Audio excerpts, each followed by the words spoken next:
Good evening from our KHOU 11 studios. We are just all Texans right now as they win 30-6 in the AFC wildcard game over the Pittsburgh Steelers.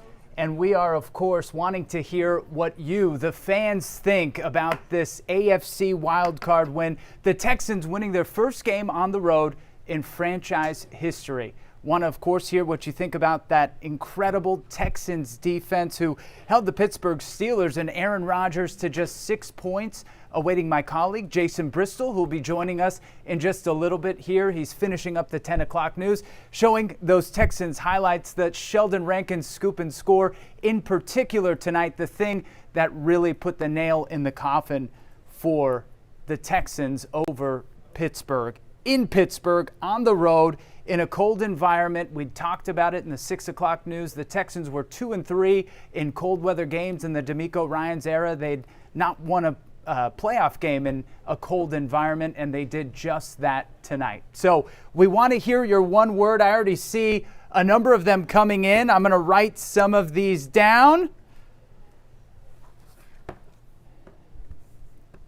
Atomizer, help me with that pronunciation if I've got that one wrong. And Sylvia, echoing these sentiments. And we are, again, awaiting Jason, who will be up here in just a few minutes. Winning, absolutely winning. Those are three words that definitely describe what happened tonight. Now, when we look a little bit closer at this game, maybe not quite as lopsided as the score was.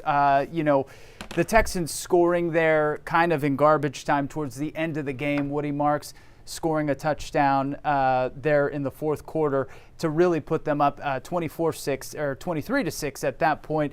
But the real difference in this game for me tonight was third down efficiency. The Texans, even though C.J. Stroud struggled and the Texans struggled with turnovers tonight, they were able to convert on third down, and that sustained drives. It kept them in drives when, for all intents and purposes, the Texans and CJ looked dead in the rights, but they were able to stay in drives, in particular a couple of huge plays to Christian Kirk, who himself had a huge night. And when we look a little bit closer at these stats, the Texans offensively, 21-13 in terms of first downs. They definitely had a better night offensively than the Steelers, who towards the end of this game just looked pathetic on offense. The Texans able to convert 10 of 15 on third down compared to the Steelers 2 of 14 on third down. So these were really key statistics in sustaining drives, keeping them going, keeping the Texans offense on the field and the Steelers defense on the field as well, and really wearing them out. So a lot of great signs for the Texans defense tonight. And we are again awaiting Jason, who's just going to be here in a second to join us. So let's go back to a couple more of your one words tonight while we wait for Jason to mic up and get here in the shot with us. Juanita, yeah, I would say this one is pretty apropos. Defense. Defense was the key, of course, for the Texans tonight. They absolutely made Aaron Rodgers look incompetent on offense. I mean, he had no time throwing the ball away, especially towards the end of the game, really making it inconvenient for Aaron Rodgers and that Steelers offense. When we look a little closer, again, at some of these offensive statistics, I mean, think about this. The Texans had 408 total yards. The Steelers only 175. 175 yards the Texans held them to. The Texans had 66 total plays compared to the Steelers' 56. It probably, honestly, felt a lot more than that in terms of a difference. And Aaron Rodgers, only 146 yards tonight. He had the one interception, and he was sacked 4 times by the Texans defense. But really, those defensive ends in Will Anderson Jr. and Danielle Hunter collapsing the pocket and putting a tremendous amount of pressure on Rodgers, who by the end of this game, again, looked completely worn out. And there he is. Hey, everybody. Our main man, Jason man. Bristol. No, not the main man, just the man. Hey, everybody. Jace, let me get your pen for you it here. just fell. There you go. Well, I assume we're already racking up a lot of words. We're racking up the words here. We are racking up the words, and I've got a couple more here. Oh, I like Daryl says that one's for bum. Love that. Love that. Yes, of course, Daryl referring to the 1980 AFC Championship game in which the Oilers lost, but there's a very controversial play, as many know. Mike Renfro makes a catch in the end zone. It's not ruled a touchdown. The Oilers then have to settle for a field goal, and they never really recovered and lost. I think it was 27-13.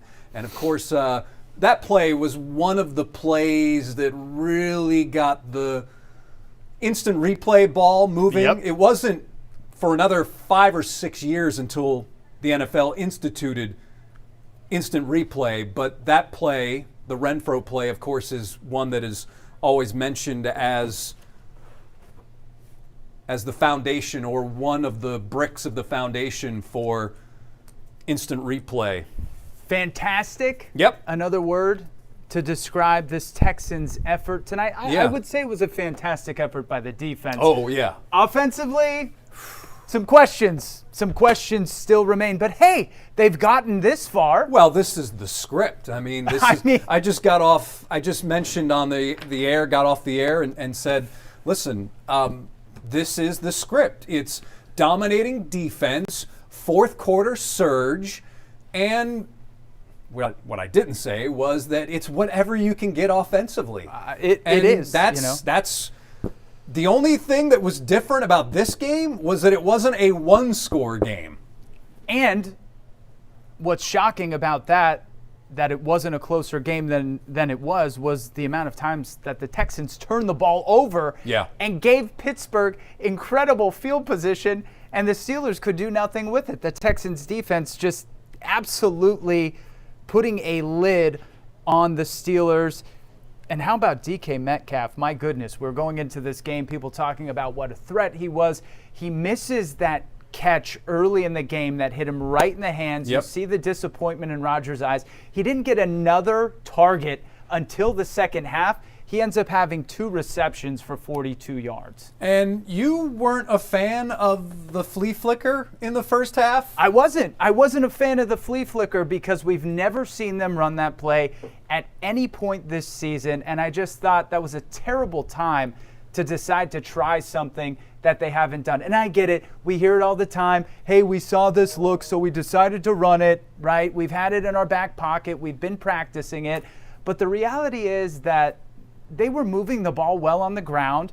C.J. was moving the ball pretty well with these short death by 1,000 cuts passes, and then they decide to go for the big play, but in a way that's not conventional, and honestly put them in a really bad spot that could have changed the momentum of that game. I didn't hate it.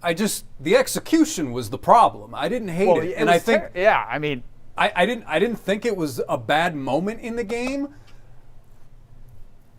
We ride Nick Caley so much for play calling, lack of creativity. Mm-hmm. That didn't bother me. It was more the execution that obviously was the issue, for obvious reasons. Yeah. But CJ to me just looked very unsettled. He did. He did. Very unsettled. He had happy feet. There's no question about it. He looked unsettled. Very uncharacteristic of him after Woody Marks got laid out on that pass, and I can't remember which player for the Steelers, but he went over and gave the guy a shove. He shoved him. Yeah. He shoved him out of bounds after he saw that, kind of animated reaction out of the defender standing over Woody Marks. Very uncharacteristic of CJ. I felt like at the very least he was able to calm down and stay more composed in the second half. But this offense could have given this game up at many points during the game. Listen, you got 2 defensive touchdowns. That's 13 points. So critical, and this one game, of them critical. This game was more of a 14-6, 17-6 in reality. Yeah. The 30 points looks great, but listen, that's from two defensive touchdowns, and now you're going into your next game. Have you mentioned the game time yet? Not yet. Yes. I So have game not time yet. is 2 p.m. our time, 2 p.m. on Sunday. Who knows what the situation is going to be with Nico Collins moving forward, because is this his second concussion of the season? I don't think it's his second concussion. I think Petrie had a concussion. Okay. And C.J. had a concussion. I don't think this is Nico's second. But look, when guys go into the concussion protocol, more often than not, it's longer rather than shorter. That's all I know, based on experience, right? I mean, we rarely see guys come back quickly from a concussion, so we don't know what his status will be next week for sure. Everybody's different, but the difference from past years or last year is that you actually have a stable of wide receivers here. Last year, you do. I mean, last season they had very little in that room other than Nico Collins. You've got Christian Kirk. I mean, my goodness. 8 receptions for 144 yards and a touchdown? And that's the player. Where did this guy come from? That's the player Nick Caserio thought he was trading for. Let's be honest. That's the Christian Kirk best case scenario, best version of himself. And he was huge in this game. He was huge. Yeah, he was huge, and we were talking just before you came on in particular about the third downs that the Texans were able to convert to sustained drives. I thought that was a big part of this game because you saw how gassed the Steelers' defense was by the end of the game. So just to keep them out there, even though the Texans didn't necessarily convert on all of those opportunities, probably they really only converted on a few of them, but they kept that Steelers' defense out there, wore them out, and ultimately by the end of the game, they were just done. We are, I assume, getting a lot of these are new comments here regarding C.J. Yep. Yeah, and hey, I mean, rightly so after a night like this. Rightly so. It's interesting. His numbers aren't terrible. No. His numbers aren't terrible. 21 of 32 for 250 yards, 1 touchdown, 1 interception. And you would, on the surface, that's not horrible. It's not. But the fumbles. Yeah. And the interception. The interception, the drop snaps. I just felt he was very unsettled. Yeah. And sometimes when you are, the game is sped up. For me, the game seemed like it was sped up to him because instead of, I don't want to say taking his time, but occasionally when you are sped up, fumbles, not handling the ball properly, that's a lot of times the end result of the game too fast. And I'm not saying that the game's too fast for him, but he just seemed unsettled is the best word I can use. He looked unsettled. He acted unsettled. It was an uncharacteristic game for him. We've seen him struggle at times with interceptions in the red zone or in the end zone. In past years, we've seen him struggle with that a couple of times. But tonight, his decisions, deciding to still try to throw the ball is really what cost him those fumbles. Yeah, right? and here's and the interception. Without a doubt. I mean, and here's another reason why the Texans won this game. And I don't know if you talked about this. Did you go down through the team stats? We went through some of them. Okay. Yes. Did you mention the biggest one that's there that just pops? To me, the third downs is what pops. I mean, third down efficiency, 10 of 15? 10 of 15 on third down for the Texans. And then you compare it to the 2 of 14 for Pittsburgh, and that's even more magnified. Yards per play, 6.2 yards per play. A lot of what Houston had was shorter third downs. And third and longs have really been a problem for this team this season. It seemed like they got every one tonight. They got every one they needed. I mean, rushing. At one point, they were averaging 6 yards a carry. They ended up at 5.3. I mean, that's still a full yard and a half, probably more than what they average on the regular. Sheldon Rankins, 1.5 sacks, a fumble recovery, and a touchdown. That's a night. They were 2 for 3 in the red zone. They also led the penalty battle, but yeah. I mean, it was kind of negated by Pittsburgh's inability on offense. Seth says, "What's up, y'all? Love those pick sixes." Jose says, "CJ wasn't great, but then again, all teams that played this past weekend weren't great either." Yeah, CJ seemed to have issues holding the ball or receiving snaps more than any other quarterback that I saw this weekend. It was odd. It was odd. How about the snap that he wasn't even looking? I mean, and then, you talk about... We've seen that. We have, but, we've seen but that goes back to your point that you were talking about last night on Sports Extra. Clunky. The operation can get clunky. The operation being clunky. Nunti, if that's the correct pronunciation, if I'm wrong, please let me know. But a great word, swarm. Mm-hmm. Swarm. That's one of your favorite words. We always talk about swarm, Jason. Yeah, that's one of your favorite words. We're always talking about swarm. Do you want to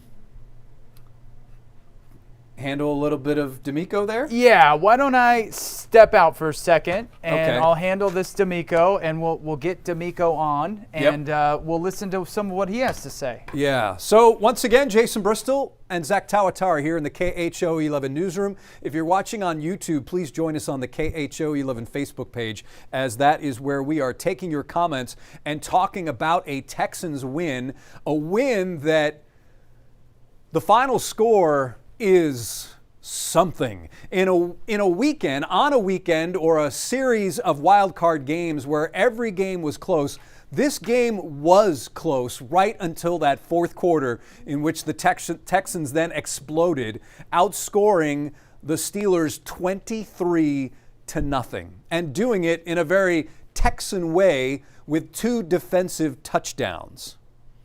Ann says, weird. Jose says, what was Fairbairn doing when he missed that extra point? I don't know. But the way kickers have operated on this wild card weekend, I'm not surprised by that either. I think there is a discussion amongst a lot of us that some of these things that the Texans do will eventually catch up with them. We'll see if that happens against New England. New England looked really impressive against the Chargers.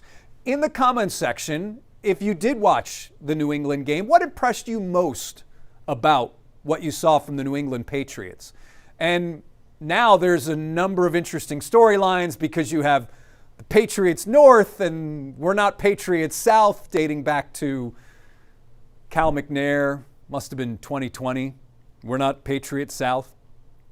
Obviously, there is I think I would still say a considerable New England influence on these Texans. Not as much as once before, but I still think that there is a lot of New England flavor within the football offices at NRG. Ann says, May is a beast. Yes, Drake May is a beast. Ann says, that's my worry. I assume that's... Eric says, a win is a win after giving up the ball 3 times. No doubt. Nick Casario always preaches that typically winning and losing comes down to turnovers, and the Texans are very fortunate. They lost the turnover battle and still won by 24 points. If you said to Nick Casario or DeMeco Ryans or Nick Caley or CJ or Matt Burke, you're going to lose the turnover battle. And you're going to win by 24. I don't think any one of those individuals would believe that. Or they'd be like, come on, man, come on.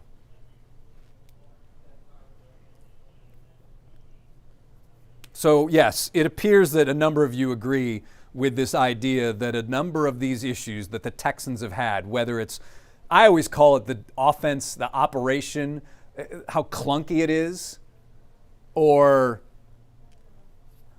relying on a field goal kicker too much. There's just so many things that eventually a lot of the ills that we have seen throughout this 2025 season will come at the worst time, and they will all happen in a bunch together. I was really impressed by New England. I was impressed by the way they rushed the passer, the way they got after Justin Herbert. I was impressed by, as Ann mentions, Drake May. I mean, Drake May he's pretty good. But the Texans have made nearly every quarterback look mortal. So we do have DeMeco Ryans speaking. Okay, we'll check. We're confirming. But again, total yards, 408 for the Texans, 175 for the Pittsburgh Steelers. Oh, we're still waiting. Zara says, outstanding. You don't have that word on your board, Zach, so I will write outstanding. Yes, please do. What was your word? Did you have one yet, or? I didn't write one down yet. Let's think about that for a second. I do think that swarm was really a good way to describe this game, because I don't know if we've seen a game more define that mentality that DeMeco Ryans preaches, that the Texans preach. I feel like they got the one touchdown and they said, that's enough. We'll take it from here tonight. I got mine. Okay. I got mine. Once again, the Texans and Patriots will meet 2 p.m. on Sunday.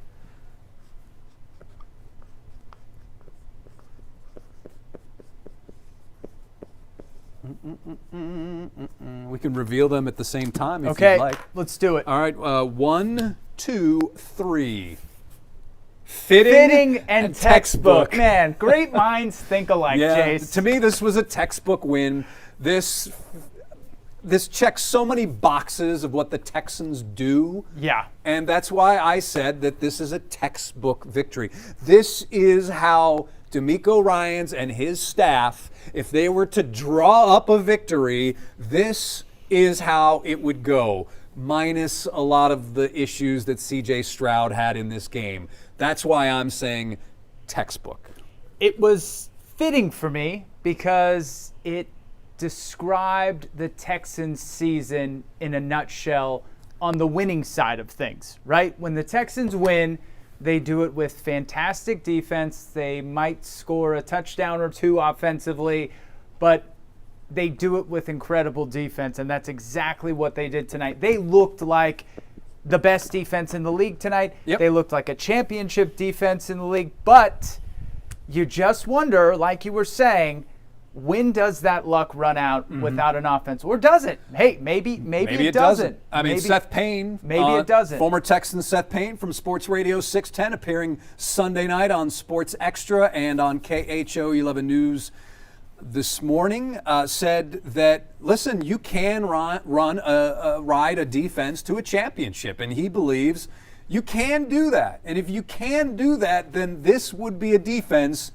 you can put a saddle on, climb aboard, and then ride off into the sunset.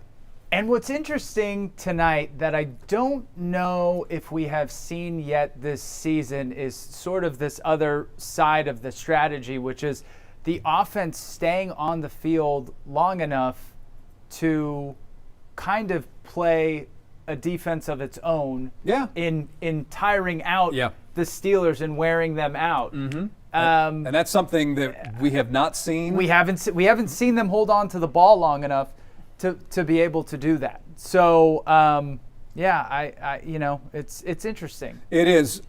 Also interesting is when we go back to the offense and the operation. This is now a third analyst this season who has questioned the end of half strategy by the Houston Texans. Operation. I will give some credit to Landry Locker from the locker room and SNL Texans Talk. He wrote down who the analysts were. I know that JJ was one, now Aikman, and I can't remember the other. But yes? Yeah, we're about a couple seconds away. Okay. A couple seconds away. A couple of seconds away almost from there. DeMeco Ryans. But that's something, again, when you look at the operation, you hope that that's not going to burn them later in the season. Terry is here. She says spectacular, so I put that on the board. Ann says the defense was unreal. Pauline, defense dominated. Eric says overcoming adversity. Tricia says, like I've said before, our defense may be on fire, but our offense needs to step up and be just as good if we move on all the way to the big game. I don't think this offense will ever reach the level of this defense. No. But if they get anywhere close, you may want to start looking into tickets in Santa Clara. I mean, look at the landscape, right, of the AFC this year. Mm-hmm. Tricia also says it's wide open. Yeah, it is. I'm sorry. I thought it's okay. You had a pause there. It's remarkable how wide open it is this year compared to previous years. And this may be their best chance ever of getting to the big game. When you look at the overall health of this team. Yeah.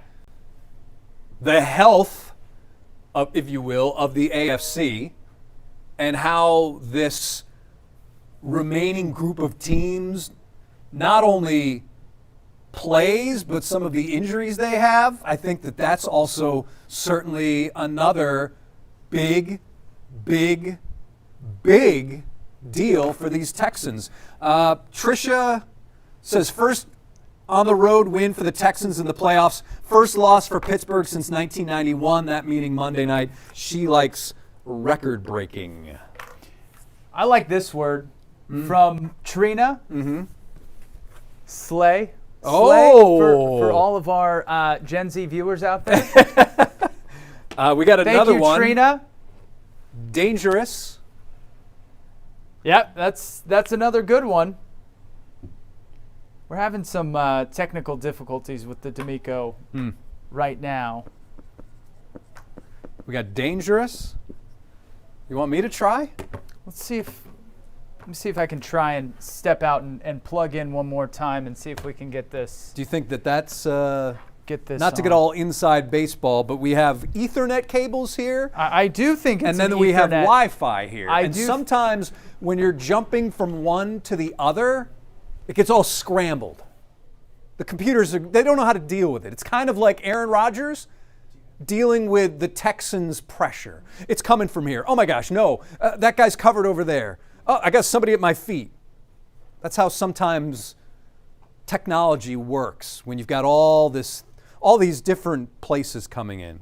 Ann says, I've been a season ticket holder since first game. Texans don't focus on offensive line, have had some amazing quarterbacks, but no protection. It is interesting how that has been a situation for years with the Texans franchise.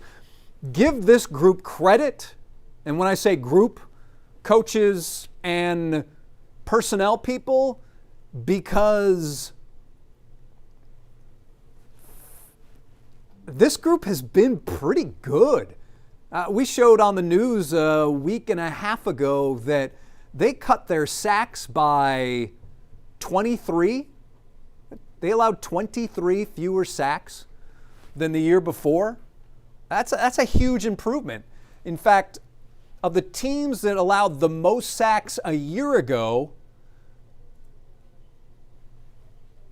see if I remember, Bears, Browns, Seahawks, Texans, 3 of those 4 have improved considerably, and 3 of those 4 made the playoffs.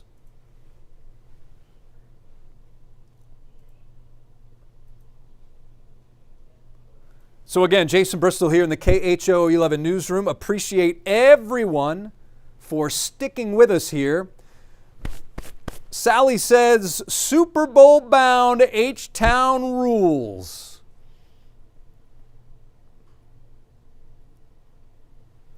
Super Bowl bound H-Town rules. Well, we will see. There is still a lot of football to be played, and not just a lot of football in very unfriendly environments. Think about this for a second. If the Texans were to make the Super Bowl, they could potentially have to go to Pittsburgh, to New England, and to Denver.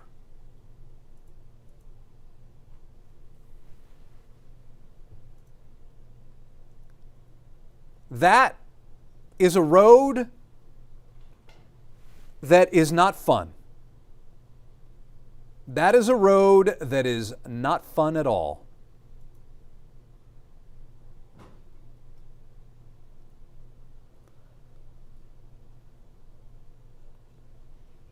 So let's see here. It's possible that Zach has driven to Pittsburgh now to see if, we have it? Zach's back. He drove to Western Pennsylvania.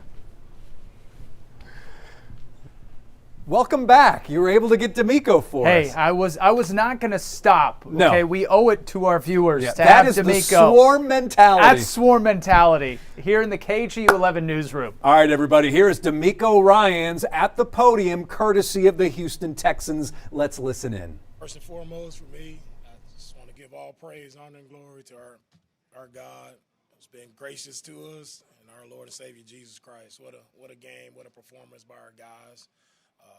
And these guys just continue to let their light shine through how they're playing. So proud of our team, proud of the effort and how we finished the game. It wasn't pretty from the start, and we had some poor moments in the game, but I'm just proud of our guys for continuing to remain resilient, no matter.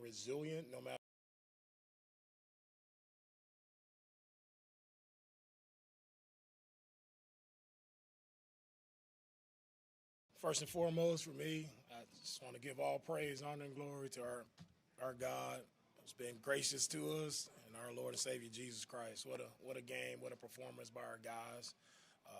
And these guys just continue to let their light shine through how they're playing. So proud of our team, proud of the effort and how we finished the game. It wasn't pretty from the start, and we had some poor moments in the game, but I'm just proud of our guys for continuing to remain resilient, no matter. All right, so there's a little of DeMeco Ryans talking about how resilient his team is. And this is, again, the script that we've seen. Fourth quarter, Texans could not finish early in the year, had troubles in close games. That's why they started 0-3. But now 10 straight wins, right? Yeah, 10 straight wins.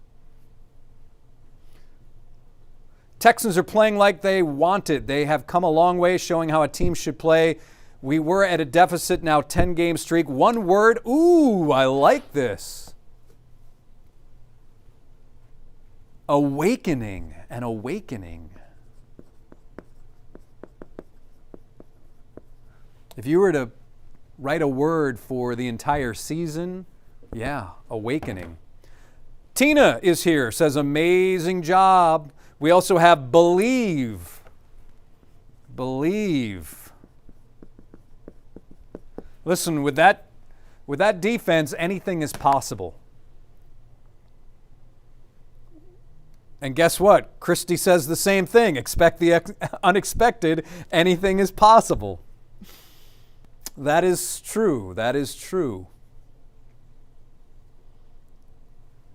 Again, the stats. The biggest number in this game is those third downs, the third down efficiency, 10 of 15. In a playoff game, 10 of 15. Early on, the numbers were very, very similar. After the first quarter, this game was basically a wash. It was one team trying to figure out the other. Obviously, Christian Kirk and that one drive, 92 yards, 13 plays, arguably one of the best drives of the season, and how that drive formed and developed with 5 straight run plays. Woody Marks, he was a beast. Now, the Texans certainly, I think, when they looked at the film from the Steelers, it probably revealed what the stats showed, and that is that the Steelers were middle of the pack run defense, and my guess is they felt they could run the football. Carolyn says, way to go, Texans. I am so excited to see you guys win. Paul says, fundamentally sound defense. Carolyn says, excited.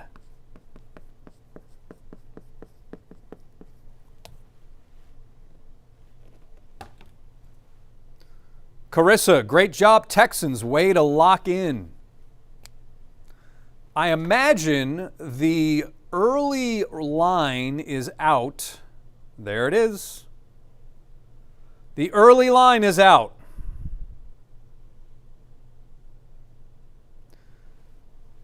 AFC divisional round,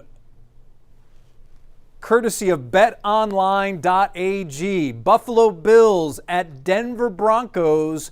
Pick 'em. That game you can see on CBS Saturday. Houston Texans at New England Patriots. New England Patriots, 2.5 point favorite. It's moved a little bit. It opened at 3. So it's essentially a pick'em game in some ways. 41.5 is the total.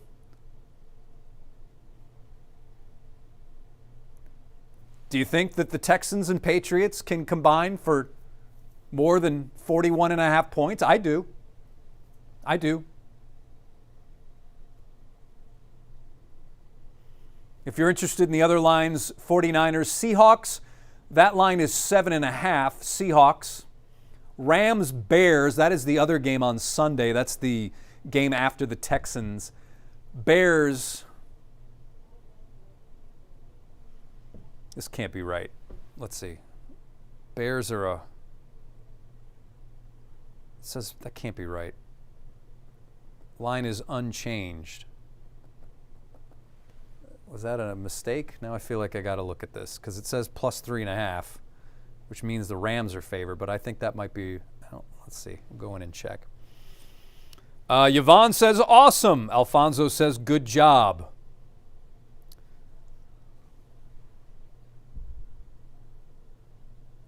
All right, so here we go. Let's look for accuracy's sake.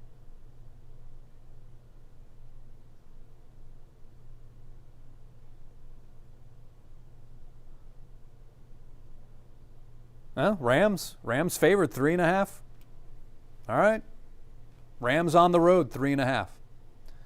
How long have we been going here, Lupita?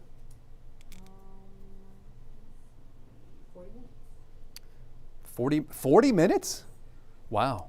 Thank you, all of you, for hanging in with us. Seth says, early prediction, 32-30 Texans. Whoa. 32-30. You're going to give DeMeco Ryans a heart attack. Another 30-point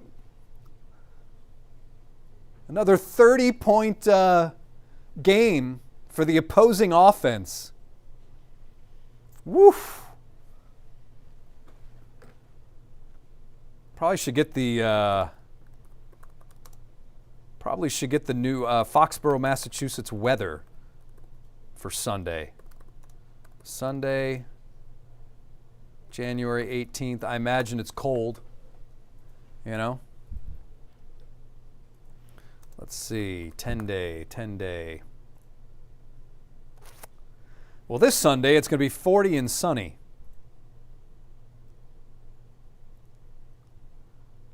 My guess is,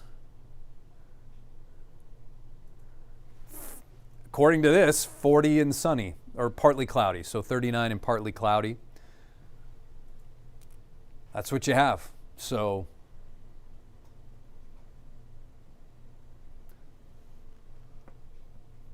Zach, have you tried sending it at like 420, like low? That's what I'm doing right now. Okay, cool. That is our direct line to Zach Tawatari.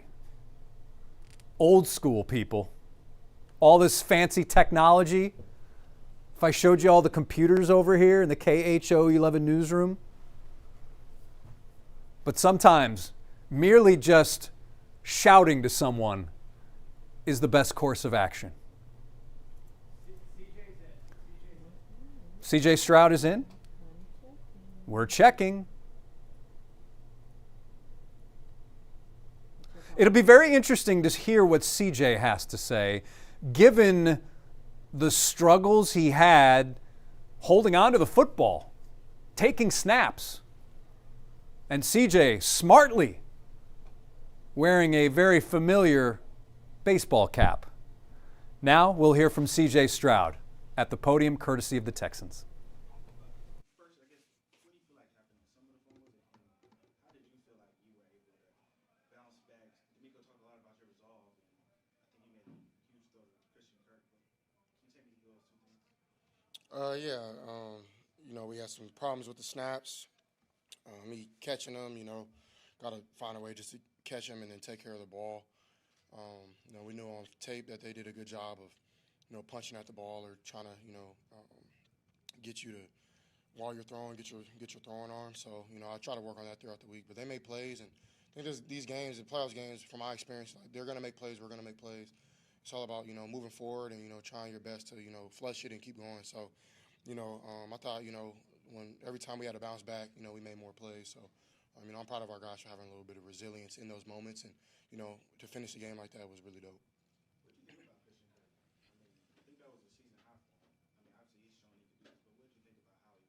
I thought he played great. I think he's one of the best in the league. I think we've tried to find ways to get him the ball, but just wasn't really working out. But that's what he can do. I've been a big fan of his since I've been a kid. And just have him as a teammate and as a brother. We're really close.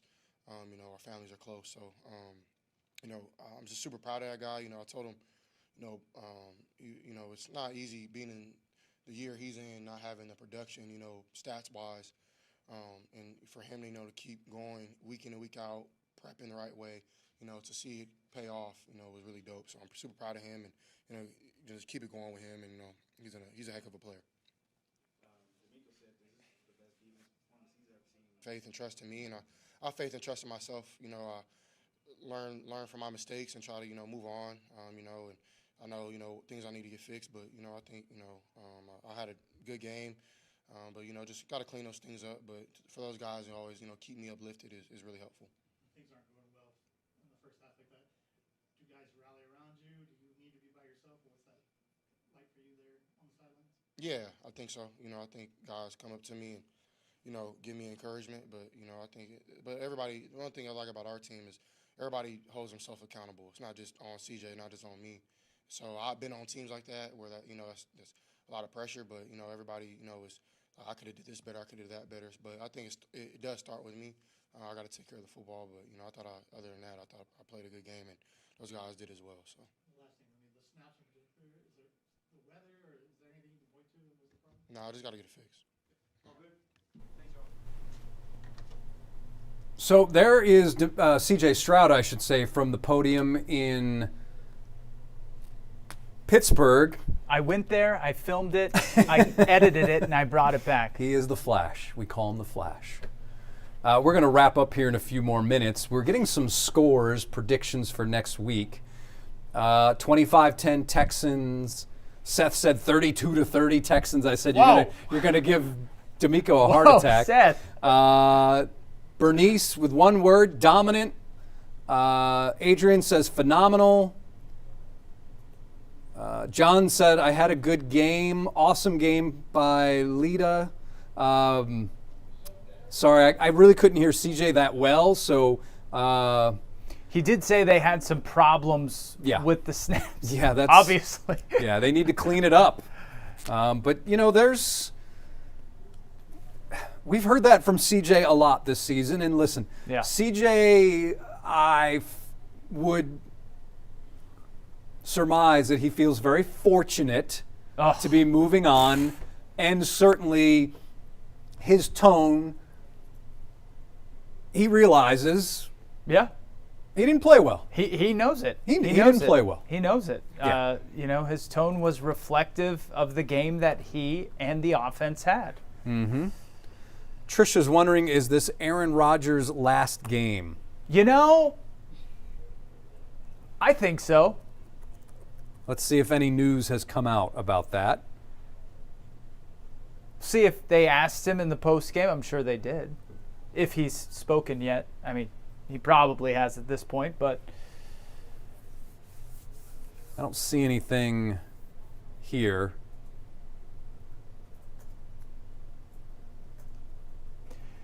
Yeah, there was, ESPN on the broadcast really staying with Rodgers at the end of that game and just kind of allowing that moment to unfold. You see Rodgers acknowledging, the Texans on the other side and some of his teammates, and just kind of taking that lonely walk, honestly, off the field and looking kind of reflective. Obviously, I don't know what he's thinking, but I can only describe it as I saw it at the end of that broadcast. And, he's done everything you can do. There's no doubt about that.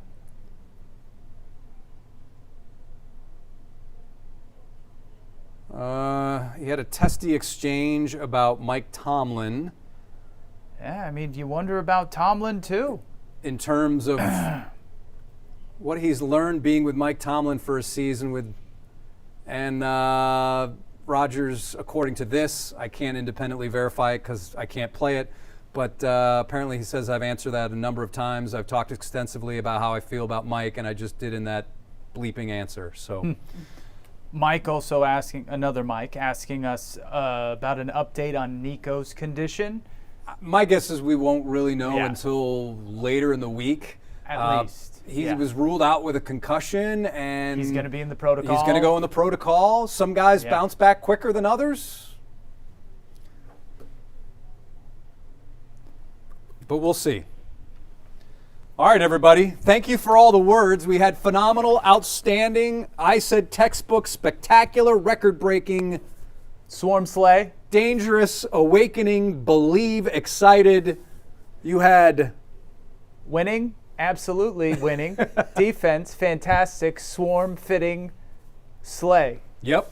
I don't know if DeMeco's going to add slay to the wall in the Texans auditorium. But if he did, though. If he does, we'll let you know. That would be pretty awesome. All right, everybody. I will not see you next Sunday here. I will be in Foxborough, Massachusetts. So Zach and Luis probably going to be stuck with me. So you will. No, you enjoy Zach. Everyone enjoys Zach. Texans enjoyed this, a 30-6 win, their 10th straight victory of the season. As always, thank you for hanging out and commenting, providing us with questions, your commentary. Still going here. CJ needs to figure things out, says Sean. Trisha on Aaron Rodgers has had a phenomenal career, deserves the recognition regardless how this game ended. Look at this. Okay. According to this post on X, what did he say? I'm not going to make any emotional decisions. Every game could be my final game. So, there you have it. It's a little ambiguous.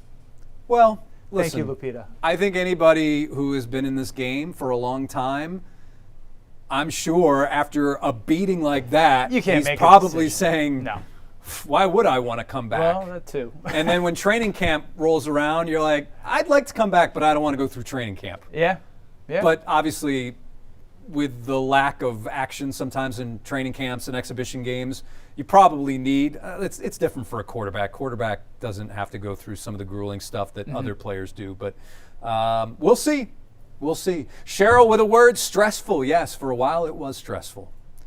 But in the end, the Texans pull out the victory, and now they're headed to New England to face the New England Patriots in the divisional round. For Zach Tawatari, Jason Bristol, all of us here at KHOU 11, thank you so much for joining us. Again, your final score, Texans win 30-6 over the Pittsburgh Steelers.